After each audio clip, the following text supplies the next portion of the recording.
Bonjour, notre cours d'aujourd'hui c'est le deuxième chapitre de l'énergie nucléaire, noyau, masse et énergie.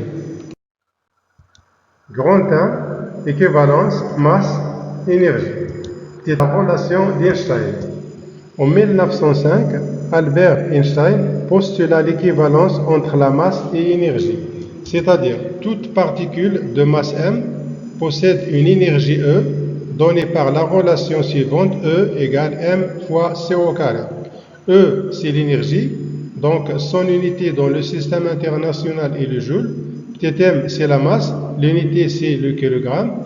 C est la célérité de la lumière dans le vide. La valeur de C égale 2,9979 multiplié par 10 à la puissance 8 mètres par seconde, presque égale 3 10 à la puissance 8. Maintenant, on va voir un exemple. On considère un système 1 de masse M1 et d'énergie E1 est égal à M1 fois C au carré. Ce système se transforme en un autre système 2 de masse M2 et d'énergie E2 égale M2 fois C au carré.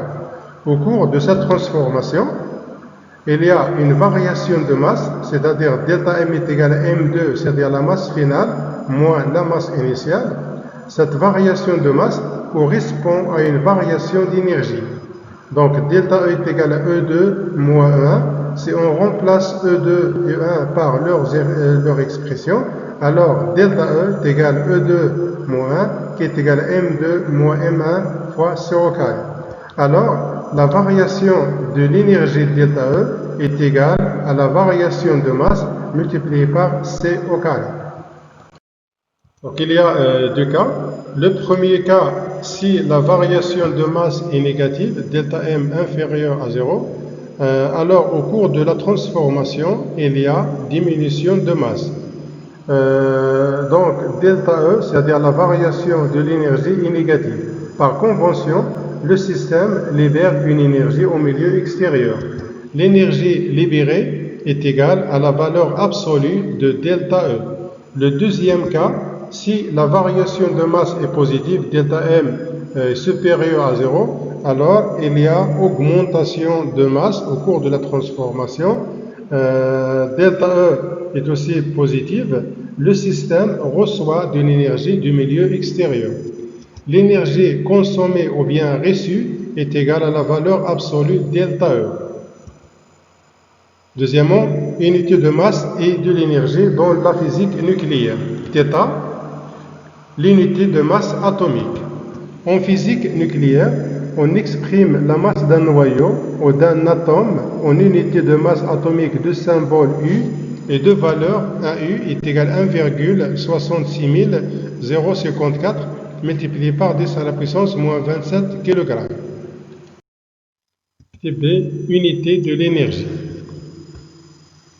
Dans le système international, l'unité de l'énergie est le joule, mais aussi on utilise l'électron-volt et ses multiples. Un électron-volt est égal à 1,6 multiplié par 10 à la puissance moins 19 joules. Un méga électron-volt est égal à 1,6 fois 10 à la puissance moins 13 joules. TC, énergie correspond à la masse atomique, c'est-à-dire on va calculer la valeur de l'énergie correspond à la valeur de la masse atomique.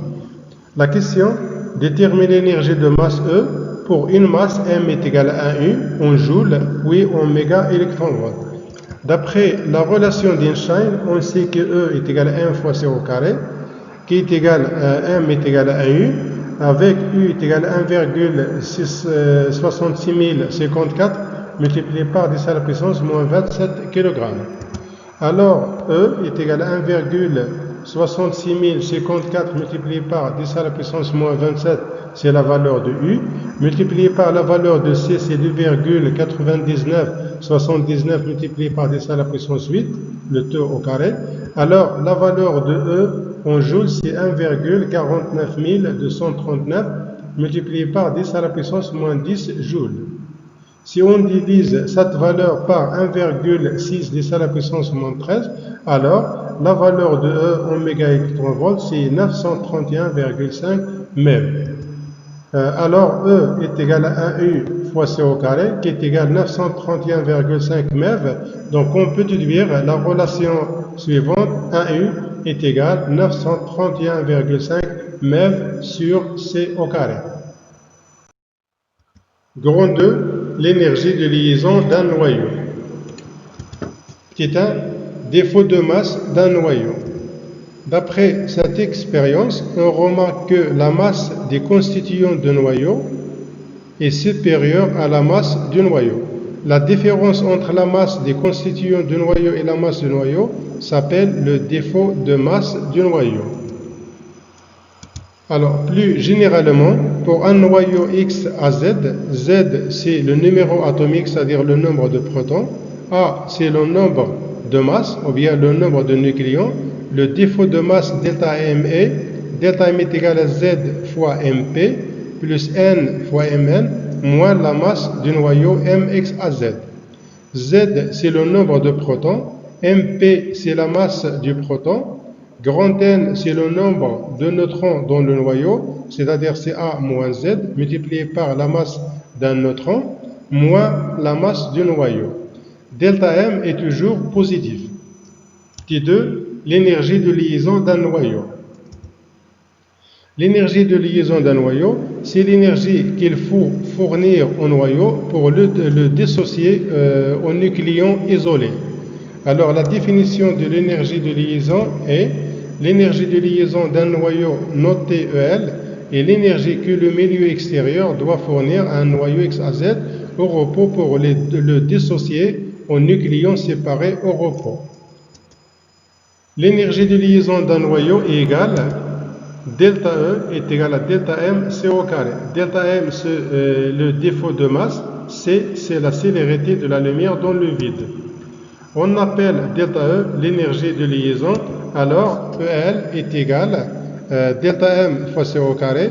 L'expression de delta M c'est ZMP plus NMN moins MX à Z fois C au carré, c'est l'expression de l'énergie de liaison d'un noyau. Exercice d'application. Exemple 1. Calculer delta M, c'est-à-dire calculer le défaut de masse pour le noyau d'hélium He4-2. Les données de l'exercice, la masse du neutron Mn est égale à 1,0087 U, la masse du proton Mp est égale à 1,0073 U, et la masse d'hélium est égale à 4,0015 U. On sait que l'expression de défaut de masse delta M est égale à Z fois Mp, plus A moins ZMN, moins la masse du noyau. Pour le noyau d'hélium, la valeur de Z c'est 2, donc on va remplacer Z par 2. Ensuite, la valeur de A, c'est-à-dire le nombre de nucléons pour le noyau d'hélium c'est 4, donc 4 moins 2 c'est 2 fois Mn moins la masse du noyau. Alors, delta M est égal à 2, c'est-à-dire la valeur de Z, multiplié par MP plus 2, donc c'est 4 moins 2 fois Mn, moins la masse du noyau. Donc si on remplace MP par 1,0073, ensuite Mn par 1,0087 et la masse du noyau par 4,0015, on obtient delta M est égal à 3,05 multiplié par 10 à la puissance moins 2 U. Deuxième exemple, calculer l'énergie de liaison pour le noyau d'hélium He4-2. On sait que EL est égal à delta M C au carré, qui est égal à ZMP plus A moins ZMN, moins la masse du noyau fois C au carré. EL, c'est-à-dire l'énergie de liaison, elle est égale à delta M C au carré. La valeur de défaut de masse, c'est 3,05 10 à la puissance moins 2 U. Alors, EL est égal à 3,05 10 à la puissance moins 2 U fois C au carré. Et on sait que un U est égal à 931,5 MeV par C au carré fois C au carré. On va simplifier par C au carré et on obtient l'énergie de liaison du noyau d'hélium, c'est 28,41 MeV.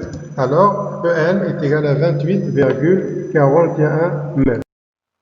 T3, la stabilité des noyaux. L'énergie de liaison par nucléon. L'énergie de liaison par nucléon est définie par la relation suivante, EL sur A. avec EL, l'énergie de liaison en MeV, et A, c'est le nombre de masses ou bien le nombre de nucléons, donc son unité est MeV par nucléon. Exemple, l'énergie de liaison par nucléon du noyau d'hélium He42 est égale à EL sur A. D'après l'exercice précédent, on a déjà calculé la valeur de l'énergie de liaison du noyau d'hélium, c'est 28,41, divisé par la valeur de A, c'est 4. Alors, l'énergie de liaison par nucléon de noyau d'hélium, c'est 7,10 MeV par nucléon. Un noyau est d'autant plus stable lorsque son énergie de liaison est plus grande.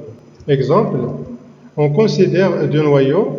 Pour le noyau d'uranium 235 EL sur A, c'est-à-dire l'énergie de liaison par nucléon du noyau d'uranium 235 est égale à 7,7 MeV par nucléon. L'énergie de liaison par nucléon du noyau de fer, c'est 8,79 MeV par nucléon. On remarque que l'énergie de liaison par nucléon de noyau de fer est supérieure à l'énergie de liaison par nucléon du noyau d'uranium, alors le fer est plus stable que l'uranium 235.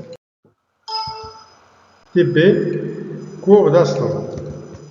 La courbe ci-dessous est appelée courbe d'instant. Elle représente l'opposé de l'énergie de liaison par nucléon, c'est-à-dire le quotient moins EL sur A. EL, c'est l'énergie de liaison.